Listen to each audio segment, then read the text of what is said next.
Hola, muy buenos días. ¿Se escucha bien? Bienvenidos y bienvenidas a este segundo seminario online organizado por la Asociación Nacional de Ingenieros Agrónomos Enólogos, que busca ir atendiendo las inquietudes y desafíos profesionales que plantean nuestros asociados.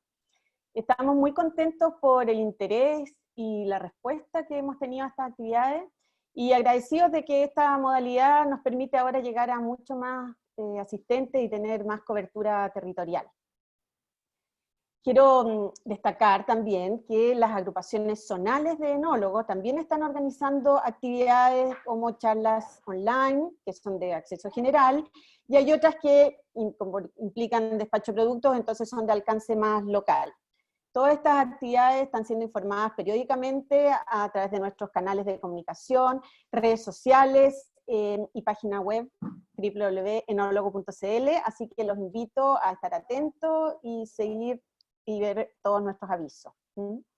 No puedo dejar de mencionar y agradecer el apoyo permanente de quienes permiten que llevemos a cabo estas actividades durante todo el año, como es la empresa colaboradora Lalma. Y también a quienes nos van apoyando para actividades puntuales, como es el caso en el día de hoy de la empresa LAFO.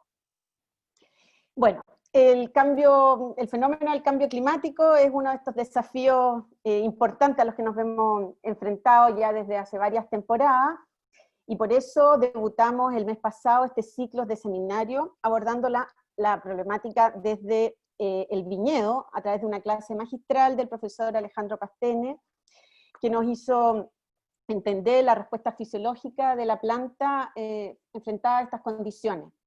El tema entonces dejó la puerta abierta y muchas inquietudes, interés en relación al tipo de uva producido bajo estas condiciones, y quedó el terreno preparado para la charla que vamos a tener hoy, y todas las implicancias en vinificación, que es el tema que va a abordar hoy la doctora Mariona Gil y Cortiela, destacada investigadora y asociada de ANIAE. Así que ahora voy a dar el pase al director Víctor Rodrigo Jara, quien va a ser el moderador en la conversación posterior a la presentación de Mariona el día de hoy. Él va a recoger todas las preguntas e inquietudes que ustedes planteen, y va a presentar el currículum de Mariona. Así que adelante, Víctor. Hola, muy buenos días a todos. Buenos días, Adriana Cerón, presidente de la Asociación de Enólogos de Chile, ingenieros agrónomos enólogos. Y muy buenos días, Mariona. Tengo el honor de presentarte. Mariona es licenciada química, licenciada en enología y doctora en enología de la Universidad Rovira y Virgili. Actualmente es académico, investigador y docente de la Universidad Autónoma de Chile. Mantiene una colaboración permanente en proyectos de investigación de la Facultad de Ciencias Agronómicas de la Universidad de Chile. Su área de investigación es en la enología, polisacáridos, color, compuestos fenólicos, aromas, química enológica, entre otros temas. Así que tenemos el honor ahora de compartir contigo. Muchas gracias por la generosidad, Mariona, y una vez más también gracias al equipo de extensión de la asociación. Seguimos con la presentación entonces de Mariona, ¿entiendo yo? Ya. Hola, buenos días. Imagino que se ve, así que ahí voy a ir compartiendo la pantalla de la presentación. Obviamente, antes de partir, también agradecerles la oportunidad de poder disfrutar, ¿no?, de esta instancia de compartir un poco lo que hacemos con los colegas, que al final es lo que tiene sentido. Así que muchas gracias a la asociación, en este caso, por pensar en mí. Ustedes entenderán que no es fácil, de todos modos, seguir ir detrás en este ciclo de un rockstar como es Claudio, ¿verdad? Que además sé que tiene como muchos fans a nivel nacional, así que vamos a tratar de hacerlo entretenido, y de hecho eso, vamos a tratar en el fondo de que el seminario de hoy dé continuidad a lo que se dejó planteado en esa sesión anterior. En el fondo allí vieron la parte más fisiológica, más relativa a lo que sería el metabolismo de la planta, y en cambio yo lo que he preparado sería más bien la otra cara de la moneda, es decir, las implicaciones en cuanto a vinificación, como les comentaba bien Adriana durante su presentación. Entonces, antes de entrar en temática, en el fondo también lo que me gustaría es remarcar, antes de empezar, que hay una serie de temas, y de hecho voy a hacer que sea bastante evidente cuando aparezcan esos temas, pero creo que hay algunos temas en los que lo que me gustaría es fomentar la discusión o fomentar el debate entre ustedes mismos, porque al final creo que también una de las funciones de la academia precisamente es intentar hacer que haya ese debate, esa revisión continua de los aspectos que nos tocan como profesionales, ¿cierto? Entonces, de alguna manera, para partir con esta presentación, lo que he hecho ha sido mostrarles, o lo que voy a hacer va a ser mostrarles algunos datos que los pueden encontrar ustedes también en esta página web que se llama WineRisk. WineRisk es un consorcio europeo y australiano que precisamente en los últimos años se ha dedicado a levantar datos que permitan de alguna manera medir el riesgo que sufren las distintas regiones vitivinícolas del mundo respecto a todas esas inclemencias que nos esperan debido al fenómeno del cambio climático.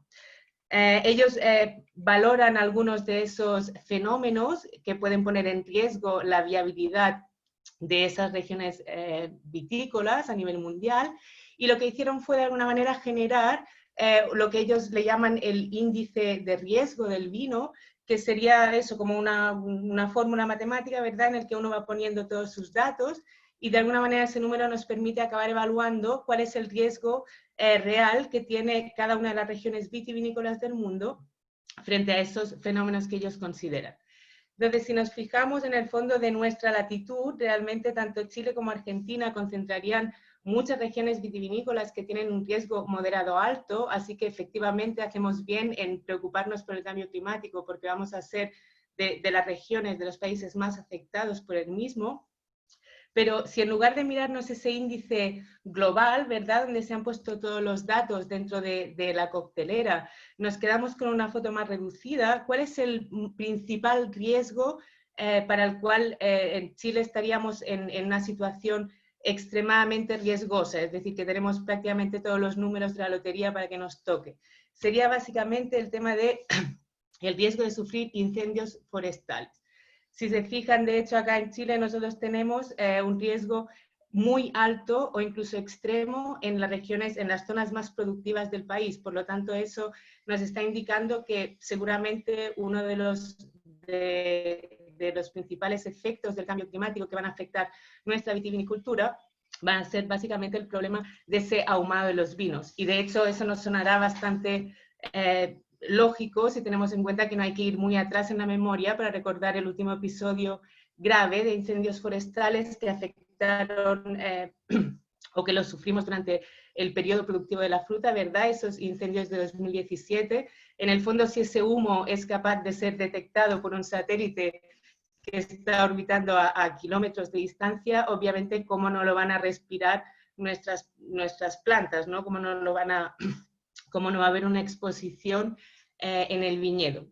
Y por lo tanto sabemos que ese riesgo asociado a los incendios forestales, cuando nos engancha, digamos, en una época adecuada de la producción del viñedo, vamos a tener una afectación que va a acabar haciendo que nuestros vinos acaban teniendo ese sabor a ceniza, ese sabor a humo, ese olor, ese tinte ahumado, ¿cierto? Y eso, por lo tanto, va a ser un problema, es un problema realmente porque nos va a devaluar bastante nuestros productos. En el fondo, voy a tratar de hacerlo cortito, pero sí que me parecía importante que abriéramos el foco y habláramos de este tema para partir con la presentación, ya que con este título, en el fondo, era prácticamente imprescindible. Así que básicamente, para tratar de entender cómo funciona este tema del ahumado, sabemos que cuando, como les decía, cuando yo tengo una exposición de mi cultivo al humo durante la etapa productiva de la uva, podemos experimentar ese problema de ahumado de la fruta. Especialmente el problema lo vamos a tener, la afectación final en el vino, la vamos a observar fundamentalmente cuando esa exposición del humo se nos dé en el periodo de madurez, es decir, entre pinta y cosecha. Ahí es cuando podemos tener un mayor riesgo de afectación del vino final. De alguna manera, ¿qué es lo que ocurre cuando nuestras plantas se exponen a ese humo? Lo que nos pasa es que el humo es rico en una serie de compuestos fenólicos volátiles, como estos de acá. De hecho, el guayacol y el 4-metilguayacol serían los más abundantes, se supone. ¿Qué es lo que ocurre cuando el humo entra en contacto con la planta? Y fíjense bien que acá el monito no incluye solo la uva, sino que incluye también las hojas, porque nosotros sabemos que estos fenoles van a entrar a la planta tanto a través de las hojas como a través de la fruta. La única evidencia, la única vía por la que sabemos que no ingresan estos fenoles volátiles sería a través de las raíces, y eso también nos explica, nos justifica bien que no haya una afectación de una campaña para la siguiente. Por lo tanto, como les decía, ese humo, estos compuestos volátiles que forman parte del humo, van a entrar en contacto con la planta y lo que ocurre es que penetran en el interior de los tejidos.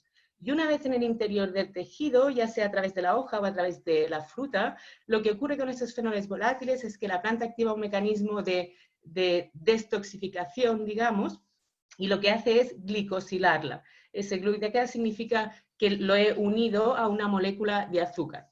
Por lo tanto, después nosotros vamos a procesar esa uva que estuvo expuesta al humo, que tiene una mezcla, una cantidad de esos fenoles volátiles y de esos fenoles volátiles glicosilados.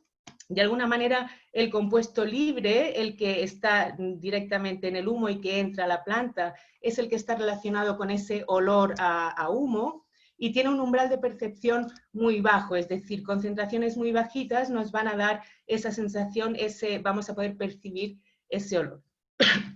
En cambio, el compuesto glicosilado, ese que genera la planta para poder destoxificarse y que de alguna manera también le permite mover esa sustancia entre los distintos tejidos, no estaría relacionada con el olor a humo. De hecho, el hecho de tener esa glucosa lo hace mucho menos volátil y por lo tanto no va a participar del aroma, pero en cambio sí que se ha demostrado que estas sustancias son las que están relacionadas con ese sabor a ceniza que percibimos también en algunos de estos vinos con afectación. Y eso se debe básicamente a que nosotros en la cavidad bucal, en nuestra saliva, tenemos muchas enzimas que tienen una actividad que permite cortar ese enlace. Por lo tanto, estamos liberando la sustancia libre en el interior de la boca, que está a 37 grados, por lo tanto está calentito, y ahí por vía retronasal nos va a llegar igualmente a la pituitaria y vamos a percibir ese sabor a ceniza o ese sabor ahumado. Entonces, nuestros vinos, después de una afectación por humo, van a tener obviamente una mezcla de esas dos sustancias, que además lo que nos ocurre es que existe un equilibrio entre ambas formas y por lo tanto en el vino me pueden ir variando la proporción de compuestos libres y de compuestos glicosilados.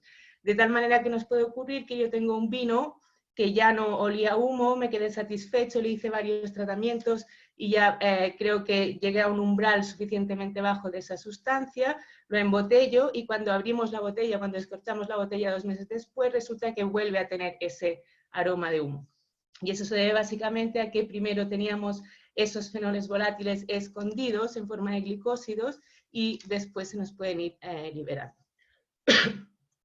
En el fondo, como les decía, no me quiero extender mucho con esto, pero sí que, como les decía, también me parecía interesante partir por ahí. Obviamente, si nosotros necesitamos ponerle remedio, buscar soluciones a este problema del ahumado de los vinos, vamos a tener distintas estrategias. La primera de ellas sería hacer tratamientos de prevención, es decir, aplicar a la planta un tratamiento impermeable que haga que esos compuestos procedentes del humo no lleguen a entrar en los tejidos de la planta y que por lo tanto podamos impedir de alguna manera que ingresen, disminuyendo así la concentración final de esos compuestos en el vino.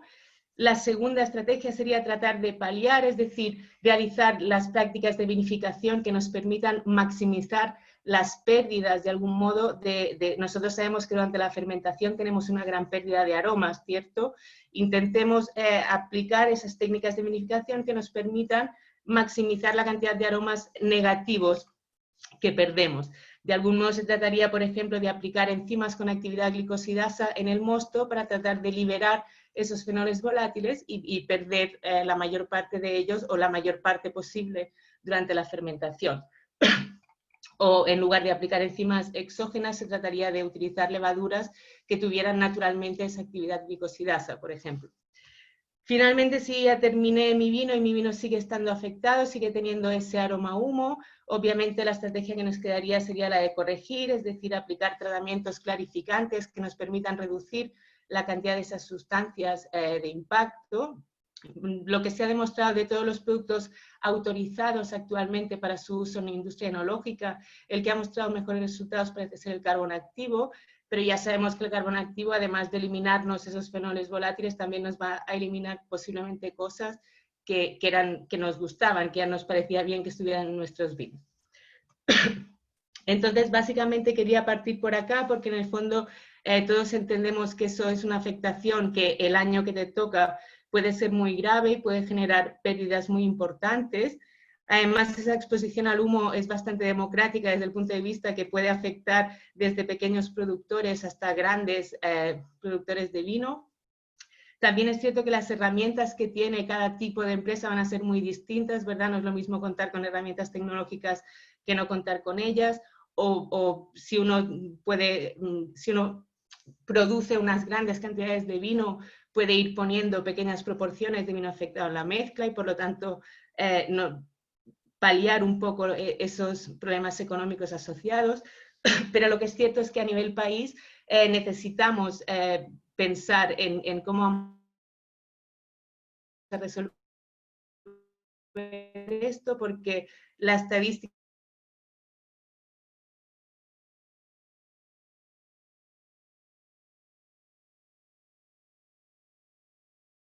por lo tanto, si tenemos un reto a nivel nacional, creo que sería sería el de qué hacemos con esos años en los que nos vamos a ver.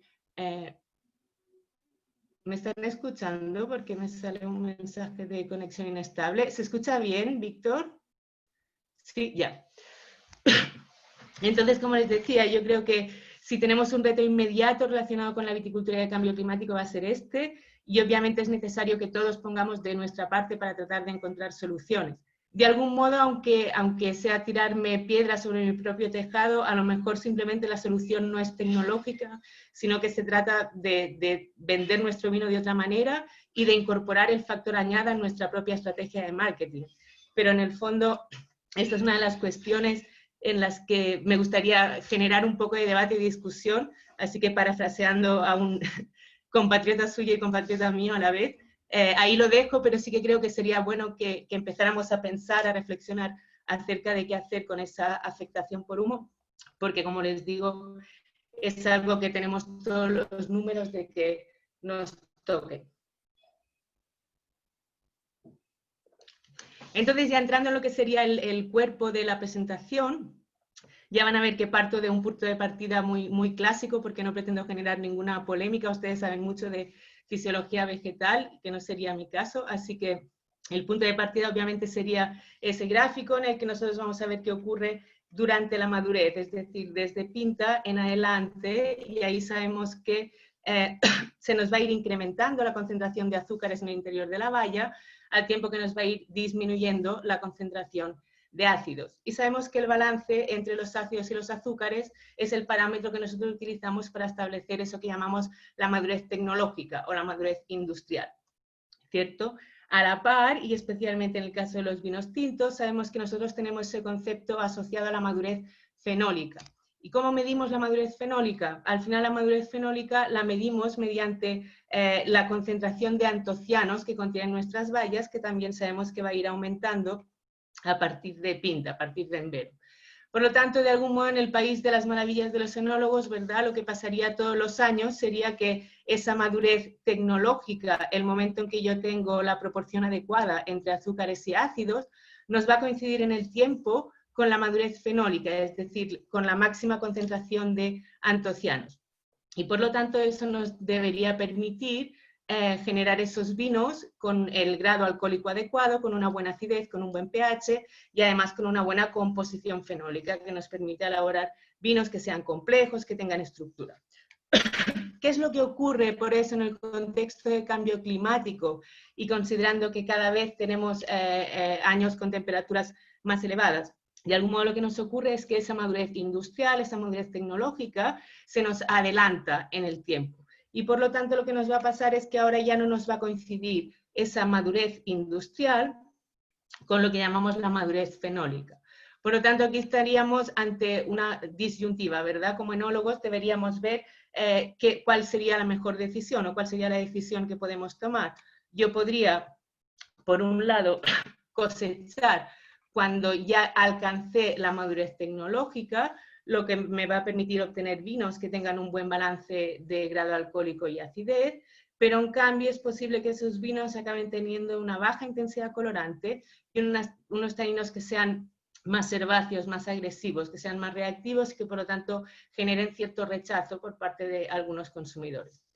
Por otro lado, podríamos tomar la otra alternativa, que sería cosechar una vez hemos alcanzado esa madurez fenólica y, por lo tanto, ¿qué es lo que nos va a ocurrir? Probablemente vamos a tener un grado alcohólico excesivo, vamos a tener una baja acidez, o lo que es lo mismo un pH elevado, vamos a tener, en cambio, sí que vamos a poder obtener vinos con una buena intensidad colorante y con unos taninos que estén bien balanceados.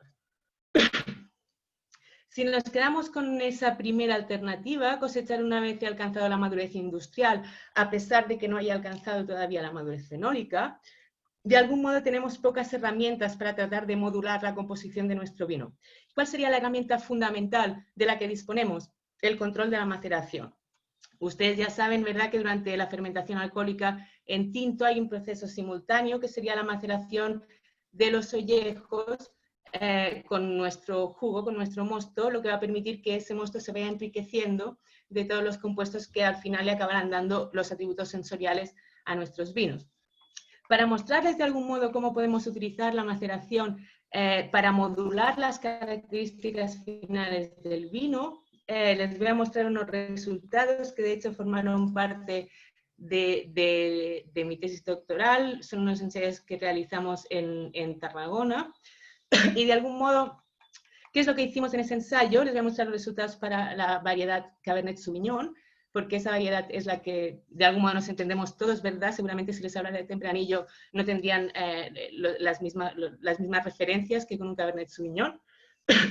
Lo que hicimos básicamente en ese ensayo fue cosechar fruta del mismo viñedo a 3 niveles distintos de madurez. Se fijan aquí, les puse los grados alcohólicos que tenían los vinos terminados para que puedan tener una idea de qué tan verde o maduro estaba esa fruta. De algún modo también esta fruta no procedía, es decir, procede de una zona en la que no se alcanzan niveles de madurez fenólica altísimos, es decir, no tenemos mucho potencial de madurez fenólica. Por lo tanto, de hecho, esta última cosecha ya estaba al límite del incremento de madurez, incluso un punto sobremadurada. Entonces, lo que hicimos para cada una de estas cosechas fue procesar la uva y incubar 12 depósitos para cada cosecha. Y de esos 12, 3 se descubaron al término de una semana, 7 días, 3 se descubaron a los 14 días, 3 a los 21 días, y así hasta completar las 4 semanas de maceración para cada una de las cosechas. Eso nos permitía de alguna manera tener la instantánea de cuáles son los compuestos que vamos ganando, con los que vamos enriqueciendo el vino a lo largo del tiempo en función del nivel de madurez de la fruta, que es un poco también lo que nos preocupa el día de hoy. En el fondo les puse acá el artículo donde están esos resultados porque no me interesa marearles con muchas tablas ni con muchos números, he hecho como un pequeño extracto de los resultados. Obviamente acá van a encontrar la estadística, si alguien tiene interés, ahí me escribe un correo y yo se lo mando, ¿sí? Pero básicamente, ¿qué es lo que nos ocurría? Y nos vamos a fijar sobre todo en las barras más claras, en esa uva más verde, que es la que en el fondo no había alcanzado su madurez fenólica, que como les digo es la que tiene sentido en el contexto de la charla de hoy. Si nos fijamos, el pH sí que en esa uva verde tiene una tendencia lineal a aumentar a lo largo de las semanas, por lo tanto, incrementar los días de maceración inevitablemente me va a comportar un incremento del pH, aunque en este caso si se acuerdan, habíamos decidido cosechar una vez alcanzada la madurez industrial, por lo tanto se supone que no vamos a tener pHs excesivamente altos y por lo tanto ese aumento del pH no tendría por qué ser tan importante. Si nos fijamos en qué nos pasa con el color, que es uno de los motivos fundamentales por los cuales teníamos esa disyuntiva de en qué momento cosecho, vemos que sí que nosotros ganamos un punto de color más o menos entre los vinos macerados una semana y los vinos macerados 2 semanas. A partir de esas 2 semanas ya no se observa más incremento de color, es decir, si yo quiero maximizar el color de mis vinos, aquí tendríamos nuestro peak, nuestro máximo. Aunque, como les decía, el incremento de la primera a la segunda semana no es tan exagerado. Con los antocianos totales, de algún modo, nos pasa lo mismo, vemos que van disminuyendo durante la maceración, por lo tanto, como más días de maceración yo le doy al vino, voy perdiendo más cantidad de estos antocianos. También es cierto, estos antocianos no se pierden solo por degradación y desaparecen, sino que se combinan con otras moléculas, generando pigmentos de coloración estable y que por lo tanto no los observamos al analizarlos de esta manera. Dejando atrás el color, si nos quedamos con la foto de los compuestos fenólicos, aquí tendríamos el índice de fenoles totales, que sería más o menos la absorbancia 280, digamos, de nuestros vinos. Vemos que efectivamente entre la primera y la segunda semana tenemos un incremento, sigue incrementando hasta la tercera semana, de hecho para esa uva verde. ¿Qué es lo que ocurre? Si nos fijamos con el IPT, aquí sí que yo veo que estoy enriqueciendo con compuestos fenólicos. Pero lo que hicimos fue un análisis más fino de lo que serían los taninos, de esos taninos condensados que sabemos que proceden de la uva. En este caso yo les llamo proantocianidinas, cosas de químicos en el fondo, la terminología no es tan importante, sería lo mismo, esos serían nuestros taninos que proceden del ollejo, y si nos fijamos, entre la primera y la segunda semana no parece que haya un incremento exagerado de estas proantocianidinas. Lo que nos ocurre es que aquí entra también el fenómeno de precipitación, es decir, hay algunas que yo estoy enriqueciendo con algunas que se me están solubilizando y al mismo tiempo estoy perdiendo algunas otras porque se van polimerizando y al final nos pueden precipitar. Aunque parece que no haya un incremento muy grande, cuando miramos cuáles son los tipos de proantocianidinas que que teníamos en cada uno de estos vinos, ahí sí que observamos algunas diferencias interesantes. La primera sería ver el MDP es el grado medio de polimerización, es decir, me dice cuántas subunidades de flavanol forman mi tanino. Ustedes ya saben que del mismo modo esa visión clásica nos dice que las semillas tienen esos taninos de grado de polimerización bajo, serían dímeros y trímeros, y en cambio en los ollejos nosotros tenemos grados de polimerización muy grandes, tenemos taninos mucho más grandes. Si nos fijamos, ese grado medio de polimerización entre los vinos macerados 7 días y los vinos macerados 14 días disminuye. ¿Qué nos está indicando eso? Que durante la segunda semana de maceración yo estoy enriqueciendo el vino con taninos que son más chicos, que tienen un tamaño más pequeño. Lo cual podría estar indicando que durante esa segunda semana de maceración no estoy enriqueciendo el vino con taninos de los ollejos, sino que lo estoy enriqueciendo con taninos de las semillas. Y de hecho eso lo confirmamos cuando miramos el grado de galoilación de esos mismos taninos. Ahí, si se fijan, entre la primera y la segunda semana de esa cosecha más verde, tenemos un incremento muy importante en el porcentaje de taninos galoilados. Del mismo modo que antes, sabemos que las semillas tienen un grado de galoilación en sus taninos mucho mayor que el de los ollejos, y de hecho eso es lo que también nos justifica esas diferencias de astringencia. Se supone que los taninos galoilados son mucho más astringentes que los que no están galoilados. Por lo tanto, esto nos vuelve a confirmar que entre los 7 y los 14 días de maceración, yo lo que tengo es una extracción importante de taninos de la semilla, que son esos que están relacionados con una mayor percepción de la astringencia. Y del mismo modo, para tratar de acabar de corroborar esa tesis que yo les comentaba, vemos que el porcentaje de prodelfinidinas también nos disminuye entre entre los vinos macerados 1 semana y 2 semanas. Las prodelfinidinas son un tipo de taninos que tendrían 3-hidroxilos en el anillo B y que en el fondo sabemos que solo están presentes en el ollejo y en cambio no los tenemos en las semillas. Si miramos el porcentaje de prodelfinidinas entre los vinos macerados 1 semana y 2 semanas, vemos que efectivamente disminuye. Esto también nos está indicando lo mismo que decíamos antes. Entre los 7 y los 14 días de maceración, yo ya no estoy haciendo una extracción efectiva de taninos de los ollejos, sino que lo que estaría haciendo es una extracción de los taninos de las semillas. En el fondo les puse los resultados de polisacáridos, ¿verdad? Porque son esa familia de compuestos que en clase de química analógica los daban así un poco de pasada, y por lo tanto, como sabemos menos, son como la eterna promesa, ¿verdad? Los que a futuro siempre lo van a explicar todo y van a cambiar el paradigma. En el fondo, lo que vemos realmente es que entre la primera y la segunda semana sí que hay un enriquecimiento de polisacáridos, por lo tanto uno podría pensar que si quiero la mayor cantidad de polisacáridos, mejor alargo un poco la maceración, pero ahí vemos que ese incremento de polisacáridos se debe sobre todo a manoproteínas que proceden de las levaduras, porque en cambio los polisacáridos que proceden del ollejo, que proceden de la fruta, de algún modo disminuyen al principio de esa maceración.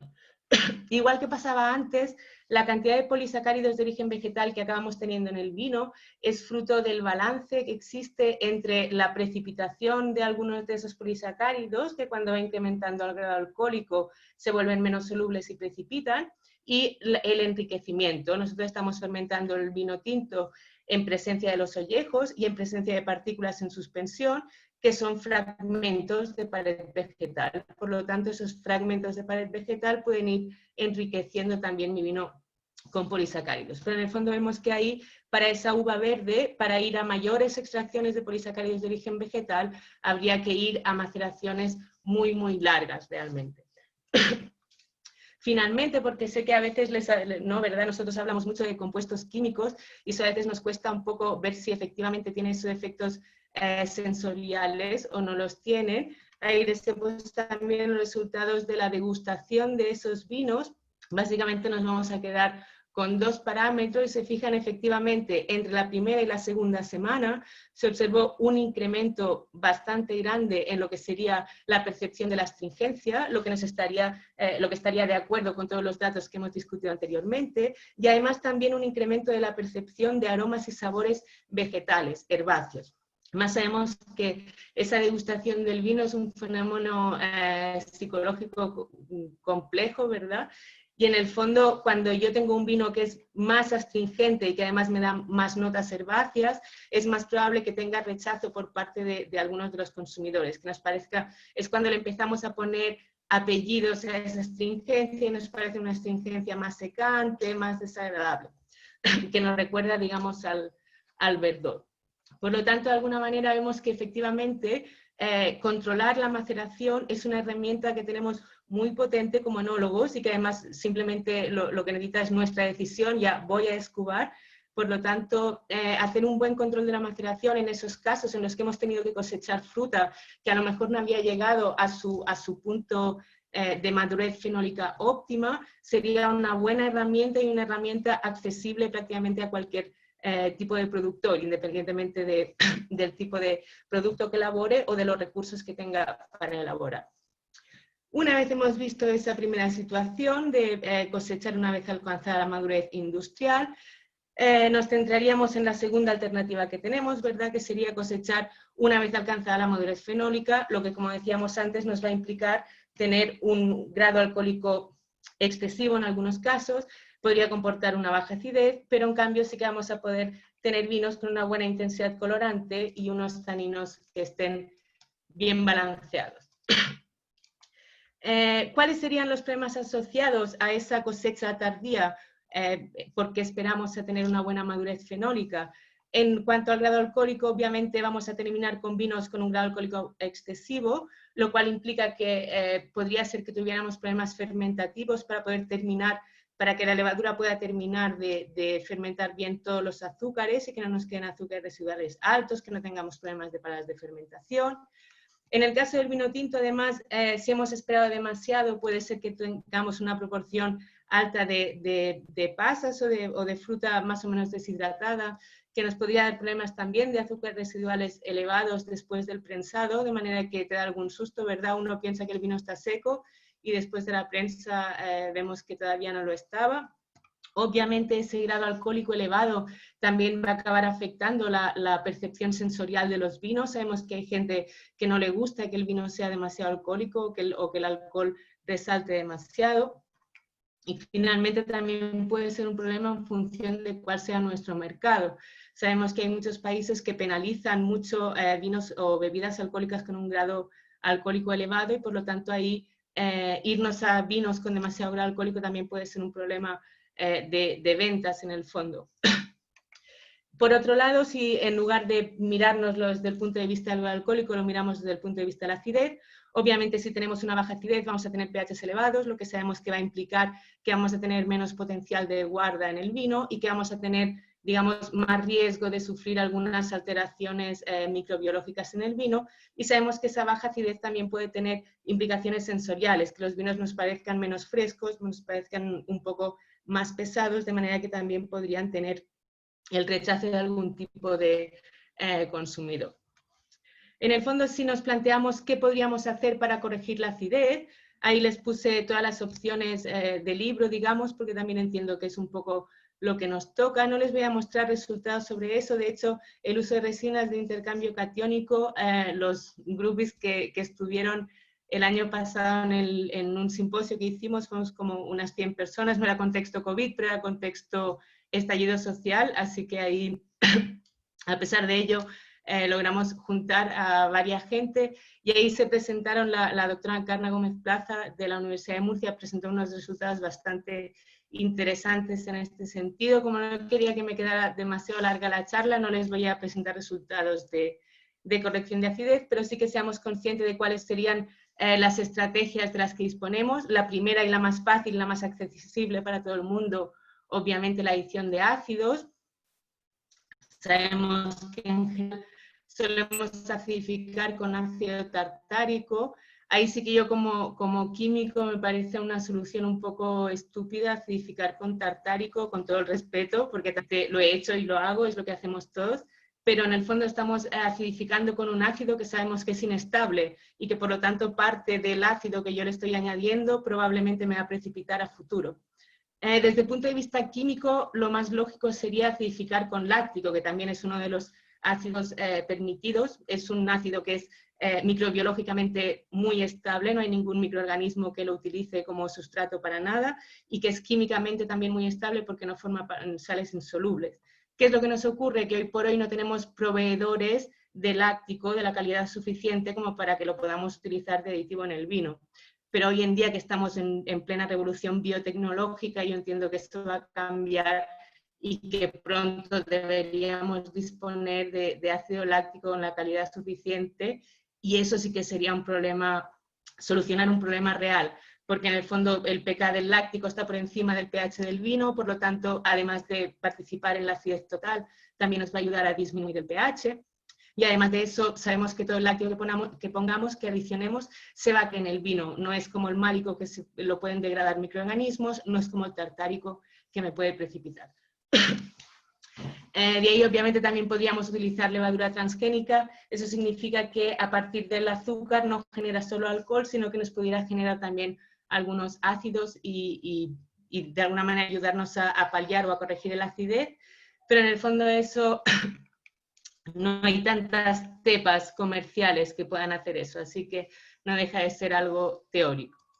Ahí entraríamos en cuáles serían las opciones que tenemos para solucionar el tema del grado alcohólico, ¿verdad? Para tratar de corregir el grado alcohólico. Acuérdense, estamos en esa disyuntiva, he cosechado una vez alcanzada la madurez fenólica, por lo tanto la madurez tecnológica de algún modo se me pasó, tengo vinos con un grado alcohólico demasiado grande.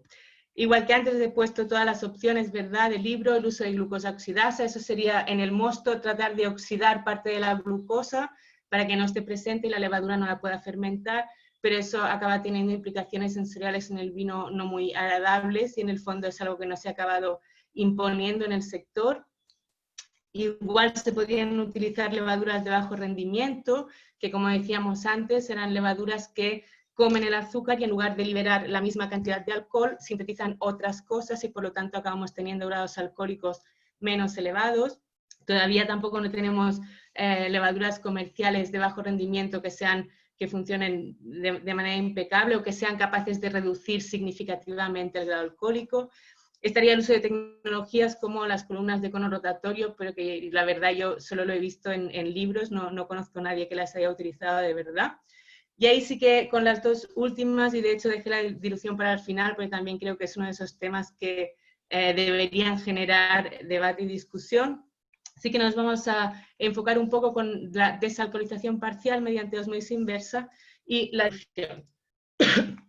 Para ver qué es lo que nos ocurre con la desalcoholización parcial, en este caso piensen que no estamos hablando de desalcoholizar vinos para obtener vino desalcoholizado o vinos de baja graduación alcohólica, que serían productos diferentes, sino estamos hablando simplemente de corregir, de equilibrar nuestros vinos. Y para eso les voy a mostrar resultados de otro trabajo que también desarrollamos en Tarragona. En el fondo ahí lo que hicimos fue tomar de dos denominaciones de origen distintas, que también tienen características diferentes. Se cosechó la fruta en base a un criterio estrictamente de madurez fenólica, es decir, sin tener en cuenta esa madurez tecnológica.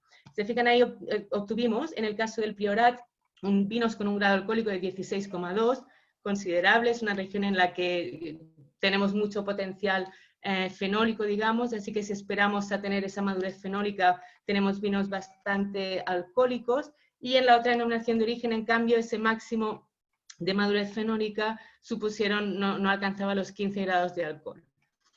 Lo que se hizo con ambos vinos fue desalcoholizar mediante ósmosis inversa. Ustedes saben que cuando utilizamos la ósmosis inversa no tratamos todo el vino, sino que se trata una parte, una fracción del vino, se obtiene una fracción muy rica en alcohol y una desalcoholizada, y a partir de ahí se mezcla con el vino original, obteniendo las proporciones o nivel de desalcoholización que uno quiere.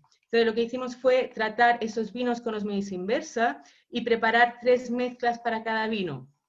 La primera, en lugar de mezcla, sería el control, el vino sin desalcoholizar. La segunda, el vino desalcoholizado en 1 grado alcohólico, y la segunda desalcoholizada en 2 grados alcohólicos para cada una de las regiones. Lo que hicimos fue con cada uno de estos vinos rellenar 2 barricas, tener el vino 6 meses en crianza en esa barrica y después de los 6 meses proceder a los análisis.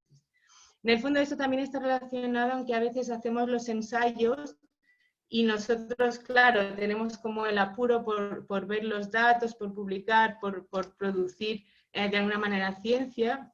Y es cierto que cuando uno analiza los vinos justo después del tratamiento, muchas veces esas diferencias están, digamos, maximizadas, y además a nivel sensorial los vinos todavía están como mareados, necesitan un tiempo, digamos, para estabilizarse después de esos procesos que al final utilizan tecnología de membranas.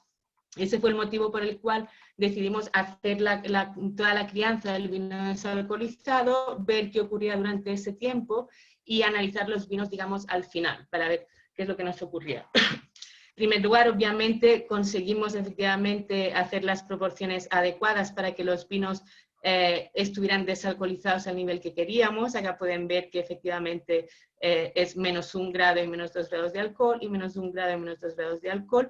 Eso implicaría en el caso del Penedès pasar de 15 a 14 o a 13, y en el caso del Priorato de 16 a 15 y a 14 grados de alcohol. En el fondo, si miramos qué es lo que ocurría con la acidez y con los otros parámetros analíticos del vino, vemos que no hay una implicación, esa desalcoholización no afectó demasiado el pH, lo cual es relativamente bueno. Claro, ojalá nos lo hubiera bajado, ¿verdad? Pero en el fondo vemos que no hay un efecto grave en cuanto al pH, tampoco en la acidez. Incluso en la acidez se observaba una ligera tendencia, aunque no era estadísticamente significativa, a aumentar con la desalcoholización. Eso es normal durante el periodo de crianza en barrica. Parte de mis sales de tartárico precipitaron. Cuando yo tengo menor grado alcohólico, esa precipitación sería lógico que también fuera menor. Vemos que con la intensidad colorante tampoco no había diferencias significativas, además no hay una tendencia clara para las dos regiones. Tampoco en antociano se veía un gran efecto, sí que parecía que en el Priorat sí que creo que era significativo. En el fondo nos dice que tenemos más antocianinas, estos son antocianos libres determinados por cromatografía, por lo tanto aquí no estamos viendo los pigmentos que ya están estabilizados. Lo que nos ocurre acá es que los vinos del Priorat posiblemente tenían una mayor cantidad de taninos y por lo tanto esas antocianinas encontraron antes con quién reaccionar. Pero en el fondo vemos que esa desalcoholización parcial de 1 grado, 2 grados de alcohol no nos está alterando significativamente la composición de los vinos. Lo mismo que nos ocurre con el IPT, se mantiene prácticamente constante con la desalcoholización. Con las proantocianidinas, que son esos taninos hidrolizables de los que, perdón, taninos condensados de los que hablábamos antes, los que proceden de la fruta, tampoco no se observaba una tendencia muy clara, y de hecho esta diferencia que ustedes pueden pensar acá, que sí que me disminuyó mucho, está más relacionado con el método analítico que utilizamos que con la composición en sí. Pero eso, no quiero que me quede muy químico, así que en principio lo vamos a dejar acá. Si alguien luego tiene alguna pregunta al respecto, podemos sacar de nuevo el tema. Y en el fondo con los polisacáridos tampoco no se observaba una tendencia clara, aunque sí que parecía que al disminuir el grado alcohólico, especialmente en los vinos del Penedès, aumentaba la concentración de polisacáridos, y esto posiblemente también se debe a una menor precipitación de estos compuestos durante los 6 meses que estuvo el vino en la crianza en barrica. Pero sabemos que, como les decía antes, los polisacáridos son poco solubles en alcohol, por lo tanto, con mayor grado alcohólico, es normal que tengamos menor cantidad de polisacáridos. Finalmente, también se hizo un análisis sensorial de estos vinos. En este caso, en lugar de hacer un análisis descriptivo, lo que hicimos fue hacer un test triangular. Que saben que es ese test en el cual a uno le sirven 3 copas y hay uno de esos vinos que es diferente y uno tiene que identificar cuál es el vino diferente. Y de hecho aquí lo que hicimos fue degustar esos vinos a 2 temperaturas de servicio distintas, porque sabemos que la percepción del alcohol efectivamente está muy relacionado con a qué temperatura nos sirven el vino. De hecho, si se fijan, cuando servíamos los vinos a temperaturas más bajas, entre 16 y 18 grados de temperatura de servicio, vemos que en el caso de los vinos del Penedès, que eran esos que pasamos de 14 a 12 grados de alcohol, sí que los panelistas fueron capaces, el panel fue capaz de identificar cuál era el control, es decir, el control lo identificaron comparado tanto con el desalcoholizado 1 grado como con el de 2, y los 2 vinos desalcoholizados no fueron capaces de distinguirlos. En cambio, cuando servíamos el vino a temperaturas elevadas, lo que veíamos es que sí que fueron capaces de discriminar el control y el vino desalcoholizado a 1 grado, pero en cambio no pudieron discriminar los otros.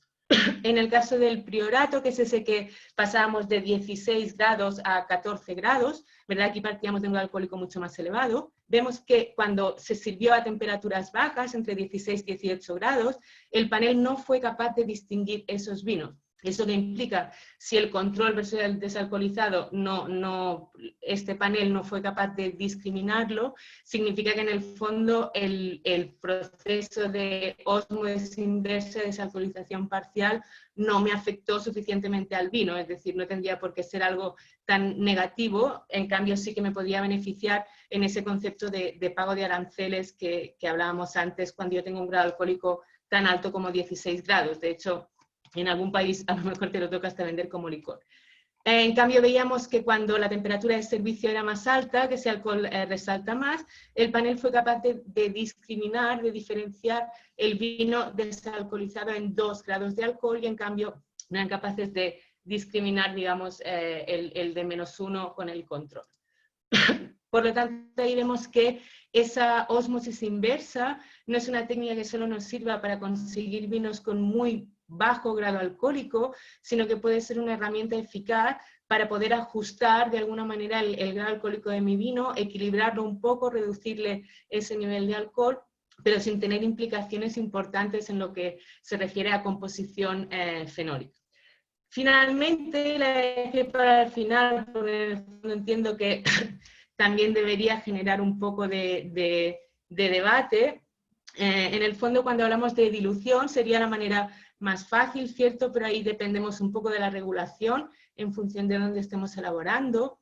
Estos últimos años lo que se ha hecho bastante, hay muchos ensayos científicos al respecto, pero me consta que también hay empresas, hay bodegas que lo están haciendo.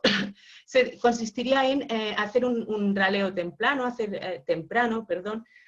un aclareo de la fruta, y esa fruta, en lugar de botarla, llevarse a la bodega y procesarla. Y de ahí, le hacemos un prensado, lo tratamos con carbón activo, y ahí tenemos, por lo tanto, una fuente de agua vegetal, muy rica en ácidos, en el caso de fermentarlo con muy bajo grado alcohólico, porque la cantidad de azúcares que tiene todavía es muy bajita, y que por lo tanto me permitiría agregarla a mi vino cosechado en el punto óptimo de madurez fenólica para regular un poco tanto la acidez como el grado alcohólico. De manera que estos procesos de dilución efectivamente yo los podría hacer en cualquier región vitivinícola porque no implican la adición externa de agua, sino que es agua procedente de la propia uva, de la propia planta. De hecho, eso ha dado relativamente buenos resultados a la gente que lo está utilizando, pero obviamente es algo laborioso. Pero estando en el contexto en el que está y en una actividad que promueve o que ha organizado la Asociación Nacional de Ingenieros Agrónomos Enólogos, obviamente en el contexto chileno, y sabemos que acá sí que se ha hecho una regulación acerca de cuáles son los momentos en los que se puede añadir agua en el proceso de vinificación y cuáles serían las proporciones de agua que se podrían añadir.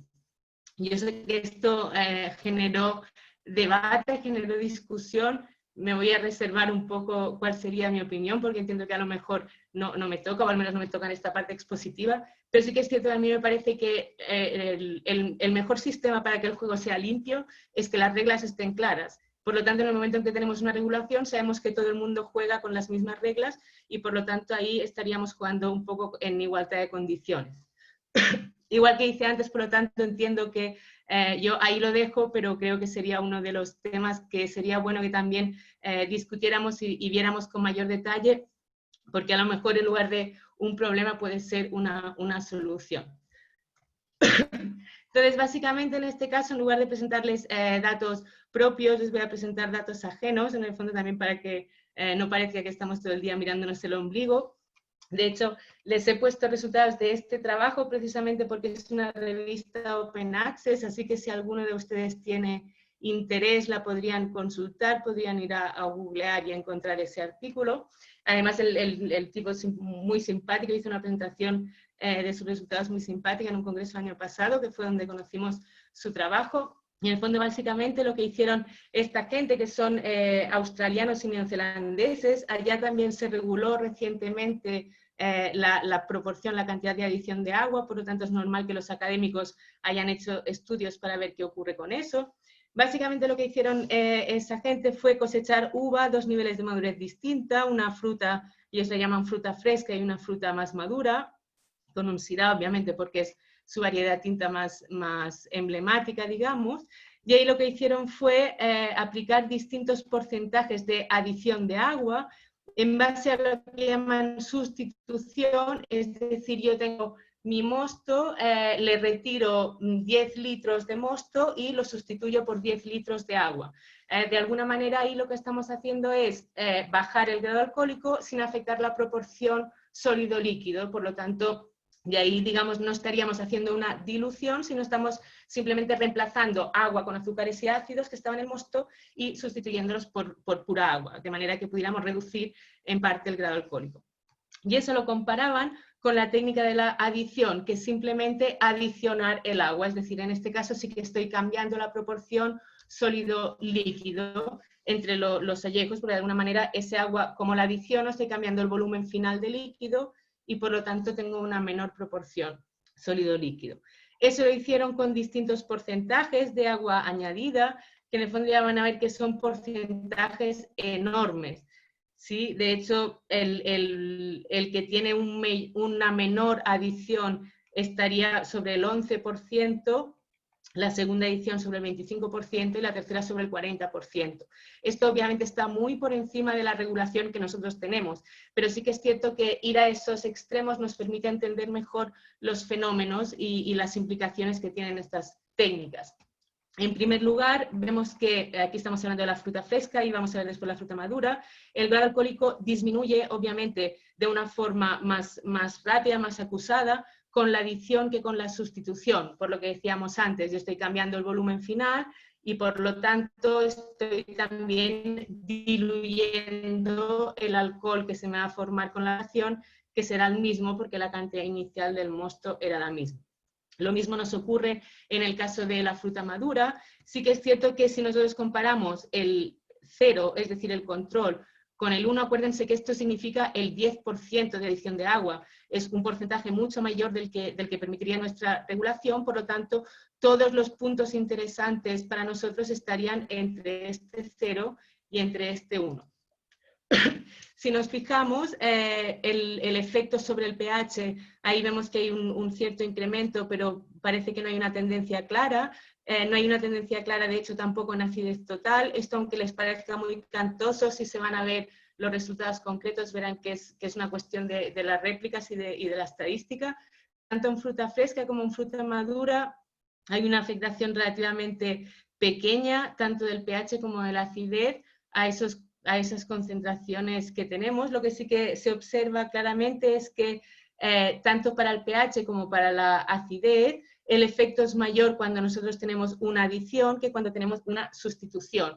Es decir, si efectivamente nosotros simplemente añadimos el agua, ese cambiar el volumen que yo tengo me provoca un efecto de dilución que va a tener una afectación mayor que cuando yo simplemente sustituyo un líquido por el otro.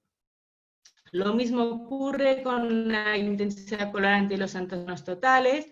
Obviamente, si yo voy a adiciones de agua importantes, del 20 al 40%, eso tiene una implicación severa, pero hasta el 10% vemos que la diferencia es relativamente pequeña, siendo igualmente mayor las diferencias en el caso de la adición que de la sustitución, tanto para la fruta fresca como para la fruta madura. Por lo tanto, se observa ese fenómeno de la dilución cuando nosotros puramente añadimos agua.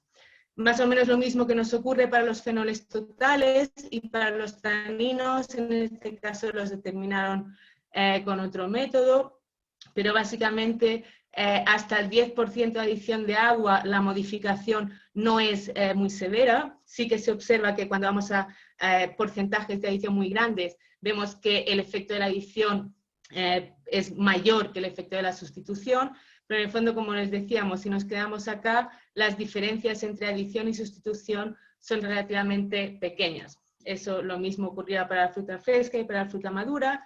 Acá les puse un resumen del sensorial que hicieron también.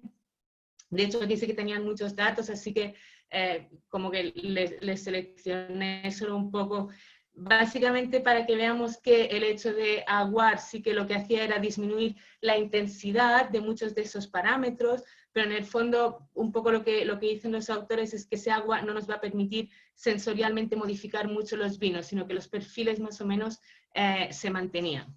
¿Sí? Por lo tanto, ahí vemos que nos guste más o nos guste menos, el hecho de que esté regulado ese uso del agua durante la vinificación hace que tal vez sea interesante que empecemos a ver cuál es el efecto de aplicar esa técnica que ahora está permitida por la regulación en el contexto concreto de la viticultura chilena. A lo mejor para ciertas variedades sería una técnica relativamente útil para mucha gente, para muchos tipos de productores.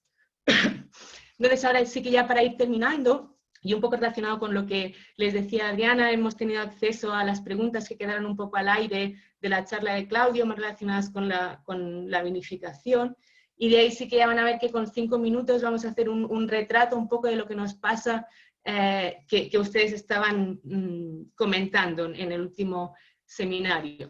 Y de algún modo esta última parte versaría sobre los problemas que nos encontramos cuando tenemos olas de calor. Es decir, no solo estamos hablando de que son años más cálidos, sino años en los que tenemos muchos días consecutivos con temperaturas por encima de lo normal.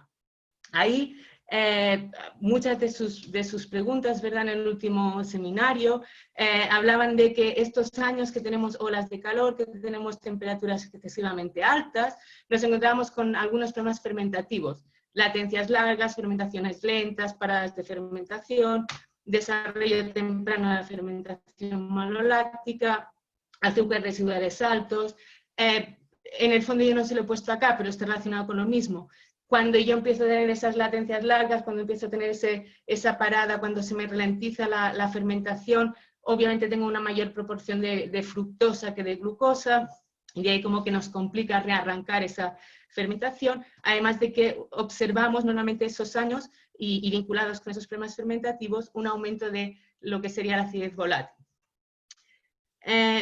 para ver que esto en el fondo son consecuencias de lo que nos ocurre durante esas campañas en las que tenemos olas de calor que coinciden con el periodo productivo. Y ahí lo que vamos a hacer va a ser ver una instantánea de qué es lo que nos está ocurriendo, y ahí ustedes solos ya van a poder hacer la conexión de por qué nos pasa esto y cuáles son las medidas que podríamos tomar para reducir el impacto, para reducir el riesgo. Lo que nos ocurre es que nosotros tenemos, ¿verdad?, nuestra planta en ese contexto de olas de calor. Por lo tanto, lo primero que tenemos que pensar es que la microbiota indígena, esas levaduras, esos hongos, esas bacterias que están de manera natural en la planta, en el campo, se han encontrado con unas condiciones climatológicas distintas. Por lo tanto, si pensamos que cada cepa y cada especie de microorganismo tiene un rango de temperaturas óptimo para su crecimiento y para su desarrollo, entendemos que si esas temperaturas nos varían y aumentan, estamos dando lugar, estamos en un nicho ecológico diferente para que se desarrollen algunos microorganismos que posiblemente en años más convencionales o sin esas olas de calor no se desarrollarían tanto, y por lo tanto no tendríamos una población de esos microorganismos tan grande. De hecho, se ha observado que esos años con olas de calor hay una mayor incidencia de levaduras del género Brettanomyces. Estamos hablando de la planta, no estamos hablando de la bodega. Y también habría un mayor desarrollo de bacterias acéticas o de ciertas bacterias acéticas y ciertas bacterias lácticas. Pero además, este contexto de olas de calor no podemos dejar de tener en cuenta que en general también van a provocar ese aceleramiento que hemos dicho antes de la madurez tecnológica, y que por lo tanto lo normal es que yo tenga que cosechar muchos campos distintos y procesar mucha uva a la vez porque se me han acortado los tiempos, la vendimia se me hace corta. Por lo tanto, eso en general acaba condicionando que como yo voy a tener que cosechar toda la fruta en un periodo más corto de tiempo, en general vamos a tener que cosechar fruta a cualquier hora del día, y por lo tanto hay parte de nuestra fruta que probablemente la vamos a cosechar a altas temperaturas, vamos a tener esa fruta más caliente, digamos. Esa fruta cosechada a altas temperaturas y que acuerden que viene con toda su prole de microorganismos un poco extraños o que no corresponderían con los habituales que tenemos cada año, se va a transportar y se va a llevar a bodega en esas condiciones de altas temperaturas, donde hay esos microorganismos a los que les encantan las altas temperaturas, y por lo tanto durante ese transporte y durante el tiempo de espera en recepción de bodega, esos microorganismos se van a empezar a desarrollar. En el momento en que se me rompe alguna uva, en el momento en que se me genera jugo, ahí va a haber un desarrollo de esos microorganismos y por lo tanto va a haber un consumo de parte de las vitaminas, de los cofactores y de la nutrición nitrogenada que inicialmente tenía el mosto y que nosotros pensamos que está reservado para nuestra levadura, para el desarrollo correcto de la fermentación. Por lo tanto, cuando una vez hemos procesado esa fruta y la incubamos y le ponemos nuestro inóculo de levadura, en general esa levadura le va a costar imponerse porque va a tener mucha competencia. Hay otros microorganismos, esos microorganismos un tanto extraños que están en la fruta, que estarán compitiendo por los nutrientes, pero que además también están liberando al medio ciertas sustancias que hacen que la levadura no se pueda imponer, no se pueda de alguna manera no pueda desarrollarse de manera correcta. Además, en general, si teníamos efectivamente un pool grande de bacterias lácticas, me va a partir la fermentación maloláctica simultáneamente con la fermentación alcohólica, lo que probablemente va a suponer también un mayor incremento de la volátil, porque sabemos que si esas bacterias indígenas lácticas son heterofermentativas, van a poder consumir el azúcar y generar acidez volátil, por lo tanto estaré haciendo la maloláctica sin control, digamos, y además eso, fundamentalmente lo que nos va a pasar va a ser que a la levadura también le va a costar muchísimo imponerse, porque va a tener una carencia de nitrógeno y de vitaminas y de cofactores disponibles para poderse desarrollar. Por lo tanto, una vez hemos visto todo, ¿verdad?, qué es lo que nos ocurre durante esos años de olas de calor que tienen esas implicaciones fermentativas, podríamos encontrar fácilmente cuáles serían las posibles soluciones. Obviamente, si podemos, no cosechar nunca a altas temperaturas, pero sabemos que hay años en los que eso no es posible y la fruta hay que cogerla cuando se puede, de alguna manera, y hay que procesarla también cuando se puede. A pesar de ello, obviamente tratar de minimizar el tiempo entre cosecha y procesado, en el caso de que la fruta tenga temperaturas elevadas en el momento de cosecha, va a ser importante y nos va a ayudar a poder disminuir el riesgo. Si yo no le doy tiempo a toda esa microbiota indígena para que se pueda desarrollar, voy a tener menos implicaciones negativas en la fermentación.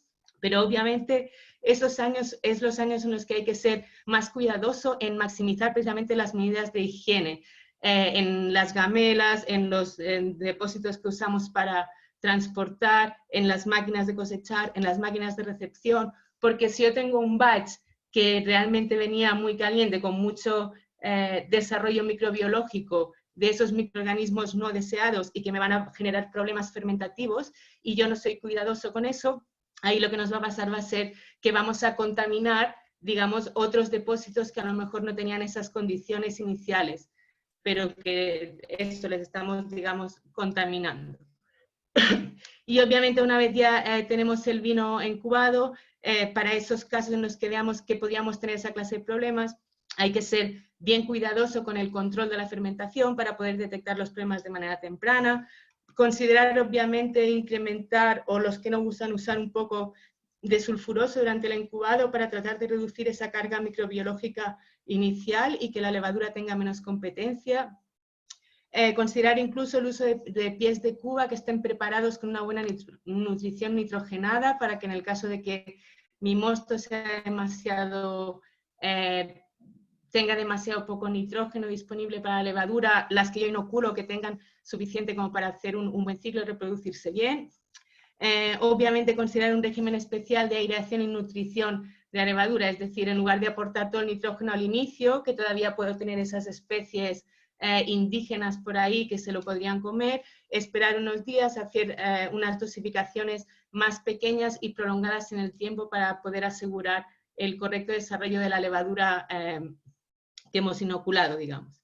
Y de ahí incluso considerar el uso de coinoculación de bacterias lácticas para en el momento de la fermentación, pero de alguna manera poniéndole nosotros la cepa de bacteria láctica que sabemos que nos va a dar las cosas positivas y no nos va a aportar las cosas negativas. Sería una manera de hacer la maloláctica también durante la fermentación alcohólica, pero de una manera, digamos, mucho más controlada.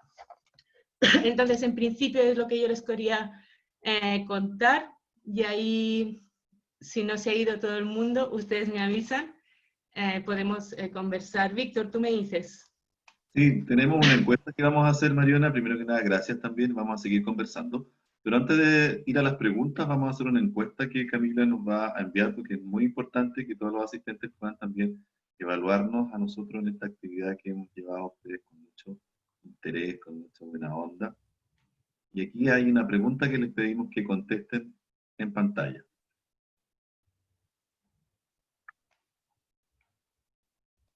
Okay.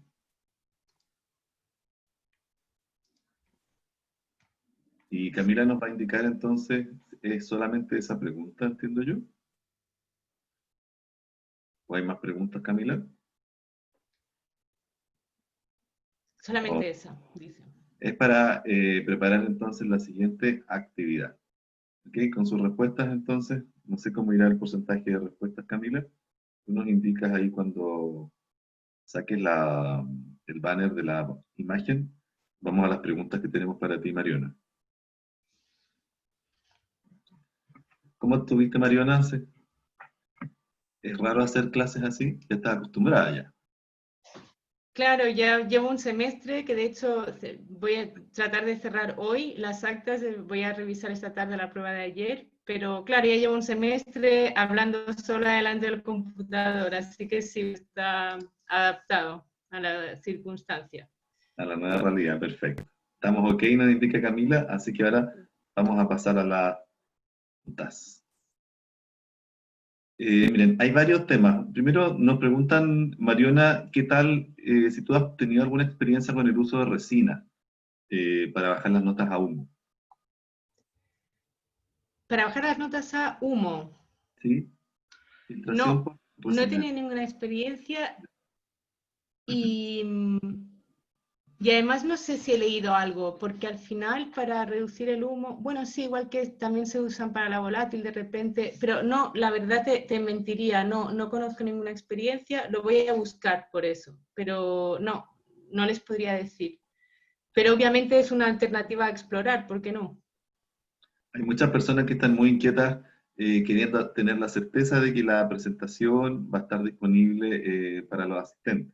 Entonces le hemos comentado que va a estar disponible en la página web de la Asociación de Enólogos, enólogo.cl. ¿Ok?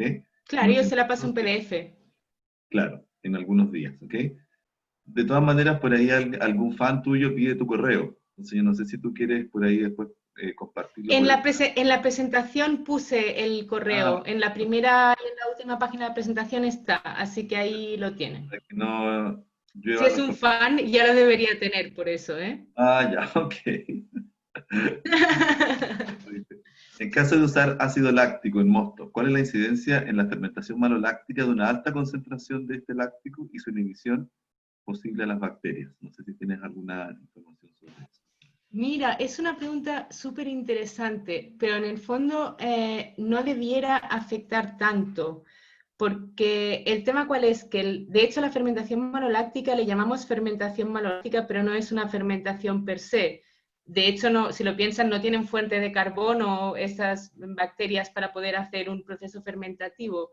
Lo que ocurre es que una de las rutas metabólicas de la bacteria láctica toma como sustrato el malato, lo transforma en otra cosa y por el camino gana un ATP, por lo tanto gana energía. De manera que eso es un proceso que se da en el momento en que la bacteria láctica se desarrolla en un medio en el que no tiene azúcares, no tiene fuente de carbono para activar bien su metabolismo. El simple hecho de transformar ese málico a láctico le permite ganar un poquito de energía y tener la impresión de que, bueno, que no se vive tan mal en el vino. Entonces, lo que ocurre es que el láctico es un metabolito que lo generan muchos microorganismos, pero que ningún microorganismo es capaz de captar para metabolizarlo y formar otra cosa.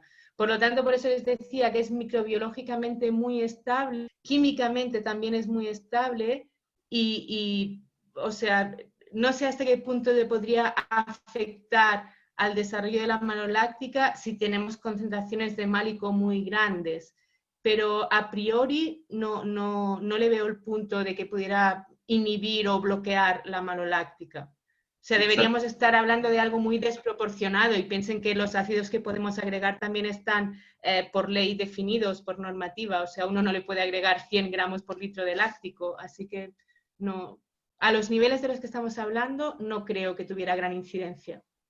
Exacto. Además, bueno, tú eres la experta, pero también podría influenciar en qué momento la aplicamos. Puede ser después de la fermentación maloláctica, cuando ya Claro, el málico ya esté y de terminado. hecho esa también es una de las ventajas del... Claro, esa también sería una de las ventajas del láctico, que como sabemos que es estable, lo podemos aplicar en cualquier momento porque no nos va a precipitar, no nos va a desaparecer. Así que la corrección sería más fácil, digamos, poder definir cuándo la haces. Y ahí habrá que tener más que nada consideración también con la parte sensorial, que no quede tal vez con demasiadas notas a yogur, pero esto ya es un ensayo a realizar previo, ¿verdad? Claro. Otra Sí, pero de pregunta, todos modos, si uno degusta los ácidos por separado, y perdona, lo hago cortito, pero el tartárico o el málico sensorialmente son mucho más agresivos que el láctico cuando los pruebas de manera exacto, individual y estamos atribuyendo por tartárico. Así exacto. que la implicación sensorial, No, no sé, habría que verlo. sí, por las notas a yogur que a veces en algunos vinos se pueden sentir más marcadas que en otros, pero eso es de cada vino. Otra pregunta, Mariona. Claro.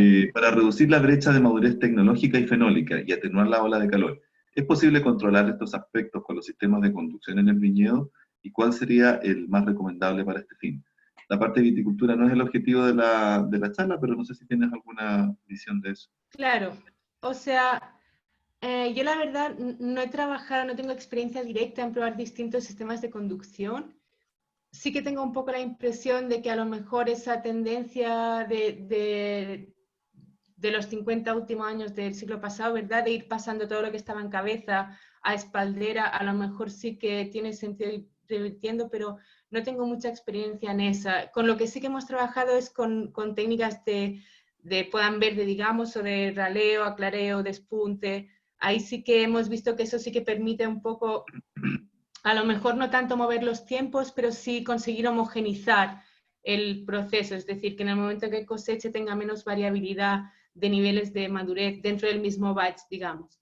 Pero claro, la verdad es que no, esa hubiera sido, yo creo, pregunta más adecuada para Claudia que para mí. No me quiero meter en ese berenjenal, la verdad, porque yo no soy experta en fisiología vegetal ni en metabolismo de la planta. Claro, dice también, ¿se ha observado alguna relación, Mariona, entre años cálidos y mayor inestabilidad proteica en vinos? Si es así, ¿se sabe a qué proteína se asociaría esta inestabilidad? ¿O no tiene...? Yo creo que eso sí que tiene cierto sentido. A ver, que no te engañe. Es decir, todas las proteínas que generan la inestabilidad proteica en los vinos son proteínas que proceden de la uva. De hecho, son proteínas en general que están relacionadas con algunos factores de estrés de la planta. Por lo tanto, sí que tendría sentido que en el momento en que la planta está más estresada por esa situación de incremento de las temperaturas, pudiera haber una mayor síntesis de esas proteínas y que por lo tanto al final nuestro vino final tuviera una mayor cantidad de esas proteínas potencialmente inestables y una mayor afectación de la quiebra proteica. Sí, eso creo que tendría sentido. Aunque también es cierto que en teoría la cantidad de proteínas inestables con la madurez debiera ir disminuyendo, o al menos lo que se ha observado cuando uno analiza simplemente la planta. Pero sí que creo que tiene sentido que tengamos más incidencia de inestabilidad proteica los años que tenemos esas horas de calor. Tiene sentido. Sí.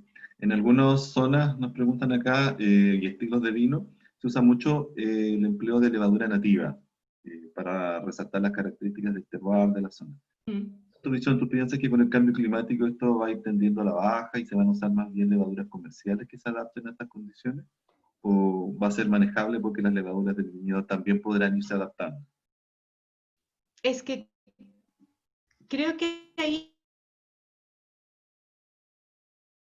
nativa entendemos como una cepa de levadura que es autóctona de mi campo, de mi bodega, pero es decir, yo podría aislar de esas levaduras nativas que yo tengo, aislar las que metabólicamente me aportan beneficios y en cambio no me aportan prejuicios, digamos, no me perjudican el vino. Y otra cosa es hacerla espontánea. Cuando yo hago la fermentación espontánea, yo no tengo ningún control sobre la microbiota que está haciendo mi vino. Por lo tanto, a lo mejor ahí hay una bacteria láctica que genera grandes cantidades de aminas biógenas. Y yo, ojos que no ven, corazón que no siente. Es decir, yo creo que siempre es mejor tener los procesos bajo control.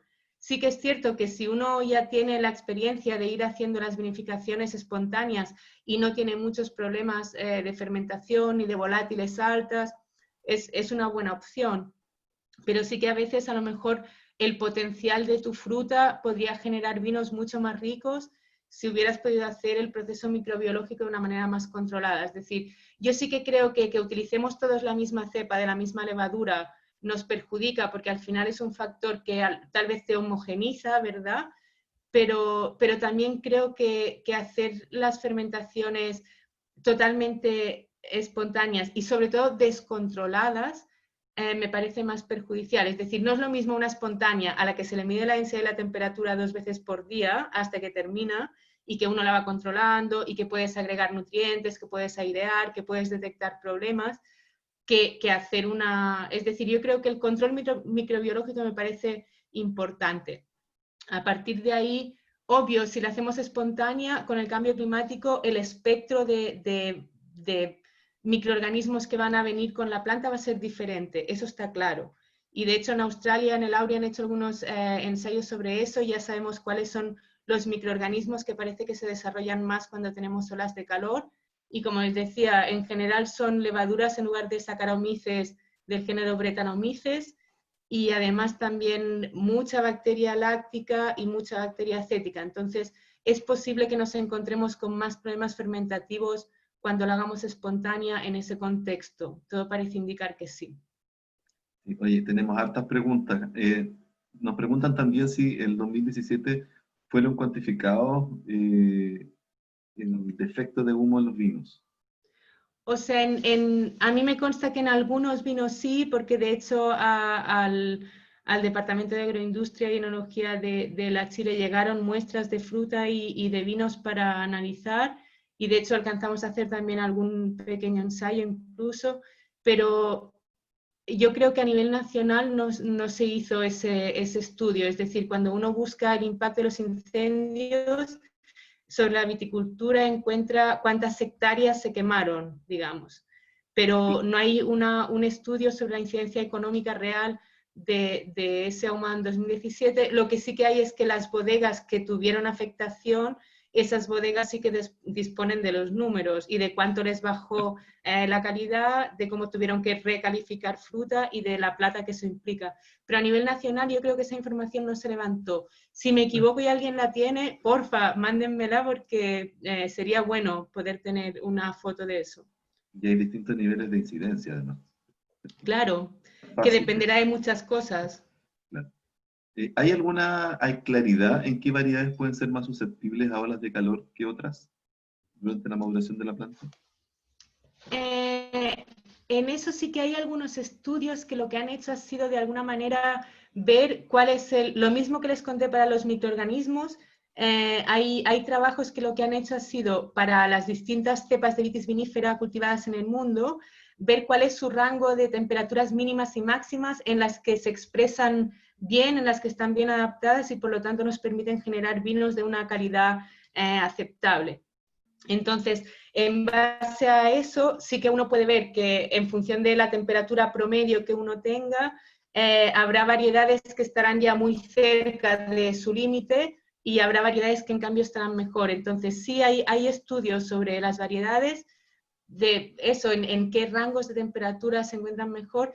También es cierto que, por ejemplo, yo en el que suelo usar tiene las variedades internacionales clásicas, pero por ejemplo ahí no nos saldrá el país, por ejemplo, que sería una cepa muy cultivada acá y que tiene su importancia en cuanto a producción.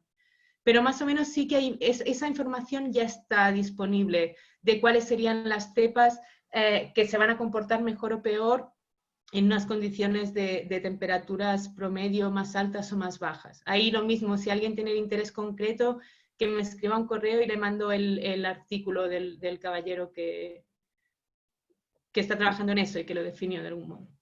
También nos preguntan si hay algún riesgo existente estudiado en el uso, en la coinoculación con bacterias lácticas en cuanto a ralentización, dada la competencia que existe con las levaduras, ya en estas condiciones de cosecha. Mira, yo la verdad, a nivel teórico, cuando yo era estudiante de enología, digamos, nos parecía lo más lógico y lo más ordenado hacer los procesos uno detrás del otro, es decir, que la fermentación maloláctica se diera durante el tiempo incluso de guarda del vino. Y de hecho mi experiencia con las lácticas siempre había sido que la hacíamos espontánea, es decir, tampoco sin inocular. Pero lo de la coinoculación durante la fermentación alcohólica es algo que las primeras veces que lo escuché como que me hizo ruido y la verdad yo ahora lo compro bastante porque, bueno, todo el mundo que lo ha probado le funciona bien. Piensen que esa bacteria láctica para coinocular ya es una cepa de bacteria láctica pensada para hacer la maloláctica en esas condiciones, que no nos va a generar acidez volátil a partir del azúcar, que la va a hacer de una manera más o menos rápida. Y piensen que la ventaja de que cuando terminas la alcohólica ya tienes la acidez definida, es claro, y no tener que esperar a que si el invierno es más o menos frío, a que si se me paró, que si cuando arranque de nuevo en primavera, si arranca, si no arranca. O sea, yo creo que es algo que a mí teóricamente me hacía ruido, pero que vista la experiencia y las buenas experiencias que han tenido la gente que lo utilizó, yo, mira que te digo que sí, que creo que yo sí que lo recomendaría. No hay tanta competencia porque ya son cepas, piensa que las inoculas en ese caso, y ya están pensadas para fermentar en esas condiciones, así que no creo que haya un problema de competencia y creo que funciona en general bastante bien. Mariona, ¿en España pueden usar levaduras transgénicas legalmente? ¿Está permitido o son a nivel experimental? Diría que no, pero ahora me pillas un poco en blanco porque al final yo ya llevo como 5 o 6 años acá y estoy leyendo más la regulación de acá que la de allá. Pero diría que todavía no, aunque también eso de hablar de transgénicos es curioso porque, bueno, no sé, diría que no, pero no estoy del todo segura, no lo prometo. Y al menos los vinos que uno envía para allá, normalmente uno tiene que firmar que no están empleándose microorganismos Claro. genéticamente modificados, porque nosotros tampoco lo permitimos aquí, ¿vale? Eso en relación a una pregunta que llegó también si estaba permitido, ¿ok? Ahí nos respondieron también vía interna el SAC. Claro, es que yo creo que en el único sitio en el que está permitido tal cual sería en Estados Unidos, pero, pero claro, o sea, yo creo que no se utilizan y no se pueden utilizar, pero en el caso de la levadura, claro, bueno, no sé, sí, son cuestiones polémicas, así que igual mejor lo dejamos acá. Voy a leer una... Solo una pequeña observación, Sí, que la OIV no lo permite, el uso O de... sea, no lo recomienda, claro. Claro. Eso. claro, y en Estados Unidos que se rige por otras son más flexibles. Mm. Una pregunta que incluye felicitaciones. Hay un montón de felicitaciones, Mariana. No sé si tú tienes Viste, acá. menos mal. No, Sí, todavía no lo miro. vale. Vale. Entre una de ellas la de Fernando Córdoba. Te felicitamos muy clara y envía esta comentario. ¿Crees que el aumento de acidez volátil y desarrollo de fermentación maloláctica temprana es tema de dificultad de imposición de levaduras secas activas, producto de una serie de condiciones, especialmente pH, con lo que se da espacio, por ejemplo, a que Saccharomyces cerevisiae nativa, con riesgo de parada y la activación de bacterias lácticas nativas? No sé qué opinas un poquito de eso. Sí, de hecho es un poco lo que traté de explicarles ahí, es decir, ahí se nos suman una serie de factores que lo que acaban haciendo es que tengamos que Saccharomyces cerevisiae acabe teniendo dificultades para poder realizar bien el proceso de fermentación alcohólica. Y ahí yo voy a observar más un fenómeno u otro en función de las condiciones. Si ese desarrollo de microbiota indígena ha sido muy grande durante eso, durante el transporte de la fruta, durante el procesado, ahí seguramente lo que voy a tener van a ser latencias largas y dificultad de imposición. Si esos microorganismos indígenas habían empezado a desarrollarse, pero no habían tenido un crecimiento muy grande, en el momento en que inoculamos Saccharomyces cerevisiae, ahí sí que va a haber una competencia, pero lo normal es que por población, como nosotros al inocular ponemos millones de células por mililitro, se lo vamos a poner más fácil a Saccharomyces para que se imponga. Pero ahí sí que es súper importante que le aportemos nitrógeno, no solo inorgánico, sino también orgánico, en esas primeras fases para que Saccharomyces efectivamente se pueda imponer. Pero eso, si de repente a lo mejor me arranca la fermentación, va lenta pero va funcionando, y ahí puedo tener un problema de parada cuando estoy, no sé, entre 1000, 1020, y eso sí que es un problema porque ahí sí que voy a tener, básicamente me va a quedar fructosa, es decir, ahí es como que la Saccharomyces se rindió antes de terminar, porque se le acumularon tantos factores de estrés que eso, que llega un momento que ya, oye, además la glucosa se me acabó, la fructosa no me gusta tanto, no queda nitrógeno, no quedan vitaminas, no tengo oxígeno, aquí hay un montón de alcohol, chao, me rindo. Pero de todos modos, o sea, todos esos fenómenos, todos están relacionados, igual que el incremento de la volátil. Todo eso está relacionado con el desarrollo de esa microbiota indígena, eso sí que está demostrado, digamos. De hecho, eso, como pista, cualquier consulta, problema que ustedes tengan, los australianos se la hicieron antes que ustedes y ya lo contestaron. Así que uno entra a los reportes del AURI y ahí hay tipificado un montón de información al respecto de estas cosas que nos ocurren. Claro. Y una última pregunta también. Hay varias que van quedando que tienen que ver o con viticultura o directamente con el estudio que tú ya presentaste. Como va a quedar el estudio disponible, también van a quedar resueltas ahí. ¿Vale? Me Pero parece. también nos preguntan, por ejemplo, si el cambio climático y los años más cálidos influyen, por ejemplo, en los multiresiduos de pesticidas por una parte y en las bacterias lácticas nativas también.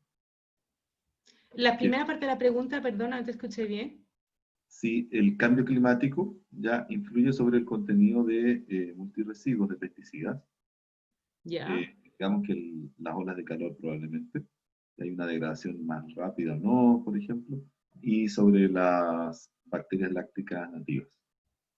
O sea, sobre las bacterias lácticas nativas, sí, desde luego, y está relacionado también con eso que comentábamos de los problemas fermentativos. De hecho, a mayores temperaturas hay una mayor cantidad de ciertas cepas de bacteria láctica ya como carga nativa de microorganismos de la fruta. También es cierto que eso tampoco no tiene por qué ser un problema tan grande porque muchas de esas bacterias lácticas después son muy poco resistentes a las condiciones de alcohol y pH del vino. Por lo tanto, probablemente algunas de esas cepas no se van a poder desarrollar y no tienen por qué generarme un problema muy serio. Se me pueden desarrollar al inicio, cuando yo todavía tengo azúcar presente y tengo nutrientes y tal, pero luego ya las condiciones de alcohol y pH del vino son duras y de hecho prácticamente solo algunas cepas de Oenococcus oeni pueden acabar viviendo bien en el vino. Respecto a lo de los pesticidas, lo mismo, por criterio químico, yo te diría que sí, que tiene todo el sentido del mundo, que si las condiciones meteorológicas cambian, la incidencia de esos compuestos y por lo tanto, cuando esos compuestos se transforman en otras cosas y generan esos residuos que después son detectables, obviamente, si cambian las condiciones ambientales, sería lógico que eso cambiara. Pero la verdad, yo no he trabajado con pesticidas demasiado, también me cuesta un poco ser muy tajante en ese sentido. Muchas gracias, Mariona. Hay varias preguntas. No sé si Adriana será el momento también de hacer el cierre, pensando en el... Sí, pensando en el tiempo global, digamos, así que, mira, las preguntas, algunas que son puntuales, como quedó Mariona de compartirnos su correo, se los vamos a enviar, nosotros tenemos el registro de todas las preguntas, así que claro, no se preocupen, van a ser respondidas, así como los que pedían los papers también. Así es que, sí, no me queda más que agradecer a todos los... a todos los participantes, la motivación y por supuesto a Mariona, porque además se nota la experiencia de muchas horas de clase, claro. porque es súper didáctico y claro, todos los temas que teníamos ahí, digamos, recogidos desde la vez anterior. Sin duda que probablemente esto nos va a servir de abono para continuar. Claro, para la siguiente. Porque ya vieron ahí que el tema del cambio climático en la encuesta que se hizo online sigue siendo un tema de preocupación. Y había harto foco en enología, según las respuestas que nos llegaron. Así es que, bueno, eso, muchas gracias a todos. Víctor, muchas gracias también por ser el moderador hoy día. Y bueno, y como decía, los dejamos invitados a eso, a que sigan atentos a nuestras redes y vean también todas las otras actividades que se están realizando más zonales. Hay varias charlas interesantes también por venir. Así que muchas gracias. Gracias Camila en el backstage. Todo salió perfecto, como siempre. Sí. Muchas gracias. Un saludo a todos. ¿Ah? Adiós. Seguimos en contacto, Mariona. Cuídate. Chao, chao. Ya, Chao, ok, Mariana. chao. Adiós, chao.